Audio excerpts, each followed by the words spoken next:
IT বারের পক্ষ থেকে আপনাদের সবাইকে স্বাগত জানাচ্ছি আজকের বাংলা ভিডিও টিউটোরিয়াল পর্বে। আজকে আমরা টেবিল বিষয়ে আরও কিছু ইন্টারেস্টিং বিষয় সম্পর্কে জানব। তো দেখুন, আমরা একটি টেবিল তৈরি করে রেখেছি যে আইটি বারি টিউটোরিয়াল অর্ডার লিস্ট এই নাম দিয়ে, এবং আমরা এখানে আইডি, টিউটোরিয়াল নেম, প্রাইস ইত্যাদি বিষয় এখানে ইনক্লুড করেছি, যে এসইও 500 টাকা, ওয়েব ডিজাইন 500 এবং টোটাল লাস্টে 1900 টাকা। এই যাবতীয় বিষয়গুলো এখানে আমরা ইনক্লুড করে দিয়েছি। এখন এখানে একটা জিনিস খেয়াল করুন, যেখানে কিন্তু আমাদের 4টা এলিমেন্ট আছে, 1 2 3 4, 4টা টিউটোরিয়ালের কথা বলা আছে। তো ভবিষ্যতে আরও টিউটোরিয়াল বা আরও অর্ডার এখানে যুক্ত হতে পারে। তো প্রতিবারই যখন নতুন কোনো অর্ডার যুক্ত হবে, সো যেহেতু আমরা এখানে টোটাল হিসাবটা করে ফেলেছি, সো নতুন অর্ডার যখন যুক্ত হবে তখন আমরা কি করব? তখন কি আমরা টোটালের নিচে লিখব নতুন অর্ডারটা?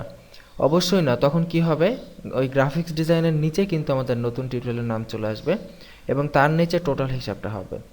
সো এই ক্ষেত্রে আমাদের যে জিনিসটা মাথায় রাখতে হবে, যে এই যে টেবিলের হেডিং, এইটা সবসময় টপে থাকবে, এবং এটা হচ্ছে টেবিলের ফুটার, এটা সব সময় নিচে থাকবে। কারণ এখানে যতগুলো এলিমেন্টই আসুক না কেন টেবিলের বডিতে, সেইটা যতই বাড়বে এইটা তার নিচে চলে যাবে, এবং হেডিং তো সবসময় উপরেই থাকবে। সো এই জাতীয় ক্ষেত্রে আপনাকে যেটা করতে হবে, টেবিলের হেডিং এবং টেবিলের ফুটারকে আলাদা করে দিতে হবে। সো এইটা আলাদা করার জন্য আমাদের আলাদা একটি ট্যাগের ব্যবস্থা আছে টেবিলে, সেটা হচ্ছে টি হেড। তো এটার জন্য আমরা হেডিং যেটা আছে সেটাকে ভালো করে খেয়াল করুন, টি হেড নামক ট্যাগ দিয়ে এটাকে র্যাপ করে দিচ্ছি। এটা একটা ডাবল ট্যাগ, এবং দেখুন আমাদের হেডিং যেটা আছে সেটাকে আমরা কি করলাম, টি হেড দিয়ে আমরা র্যাপ করে দিলাম। এবং আমাদের যেটা ফুটার আছে, এই যে টোটাল এবং 1900 টাকা, এটাকে কি করব আমরা, T foot, that means table footer, table footer দিয়ে এটাকে ঘিরে দিব বা র্যাপ করে দিব। এখন যদি আমরা রিফ্রেশ করি, দেখব কোনো চেঞ্জ নেই, কিন্তু এই টেবিল হেড এটা এবং টেবিল ফুটার এটা ডিফাইন হয়ে গেছে।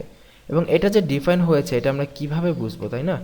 এটা বোঝার জন্য আমরা যদি এখানে গ্রাফিক্স ডিজাইনটাই যদি কপি করে আরেকবার এখানে বসাই, এবং দেখুন আমরা এই প্রয়োজনে টি ফুটার নিচেই বসালাম আমরা গ্রাফিক্স ডিজাইনকে। তো সিস্টেম অনুযায়ী কিন্তু যদি এটা ফুটার না হতো তাহলে কিন্তু গ্রাফিক্স ডিজাইনটা কিন্তু মানে দ্বিতীয়বার যেটা আমরা কপি করলাম সেটা কিন্তু টোটালের নিচে চলে আসার কথা ছিল।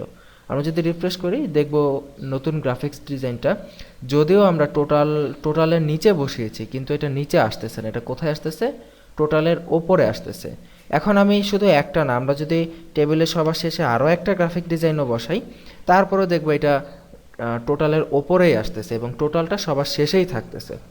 সো এইটা হচ্ছে অ্যাকচুয়ালি এই টেবিল হেডিং এবং টেবিল ফুটার ব্যবহারের সুবিধা। আর এক্ষেত্রে একটা কথা বলে রাখি, টেবিল হেডিং এবং টেবিল ফুটার মূলত নিচে না রেখে এটা সাধারণত স্ট্যান্ডার্ড ওয়েতে এটা টেবিলের ফার্স্টেই ডিক্লেয়ার করে দেওয়া থাকে যে এইটা টেবিলের হেড এবং এইটা টেবিলের ফুটার। এখন আমরা আমাদের টেবিলের যাবতীয় এলিমেন্ট যেগুলো আছে, টেবিল বডির এলিমেন্টগুলো আমরা এখানে এইভাবে প্রোভাইড করে দিব। এখন যদি আমরা রিফ্রেশ করি দেখব সব কিছু ঠিকই আছে, ক্যাপশন ওপরে আছে, ফুটার নিচে আছে এবং হেডার ওপরে আছে। সো এই হচ্ছে আমাদের টেবিলের বিষয়গুলো। এখানে আরও একটা জিনিস আমরা জানি, একটু সিএসএস এর ব্যবহার করে এখানে সামান্য একটু সিএসএস, যেমন আমরা এখানে যদি টেবিলের যে লেখাগুলো আছে সেগুলো কিন্তু দেখতে পাচ্ছি বাম দিকে ছড়ে আছে। আমরা যদি চাই লেখাগুলো বামে না সরে মাঝামাঝি পজিশনে থাকবে, তো এই ক্ষেত্রে আমরা টেবিলকে, যে আমরা এর আগের পর্বে দেখেছি টেবিলকে উইড দিয়েছিলাম সিএসএস এর মাধ্যমে।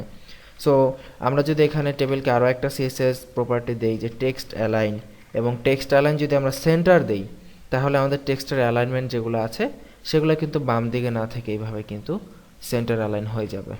এখন আমরা চাচ্ছি যে সবগুলো তো সেন্টার অ্যালাইন হলো, কিন্তু এই টোটাল যেটা আছে এটা সেন্টার অ্যালাইন হবে না, এটা থাকবে বাম দিকে।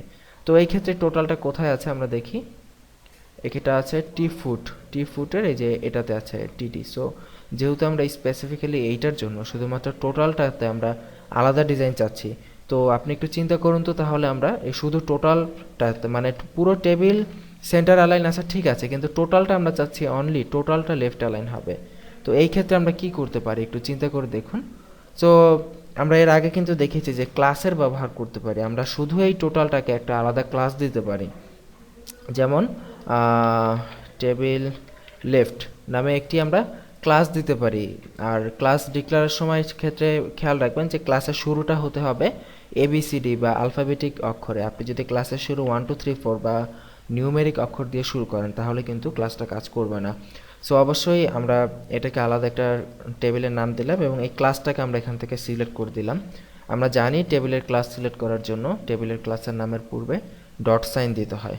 সো এখন যদি আমরা এটাকে আলাদা একটা নির্দিষ্ট আমাদের সুবিধা মতো যদি আমরা টেক্সট অ্যালাইন লেফট ইউজ করি এবং যদি রিফ্রেশ করি, দেখবে যে সবগুলা অ্যালাইন সেন্টার আছে, শুধুমাত্র টোটাল যেটা আছে সেটার অ্যালাইন লেফট আছে।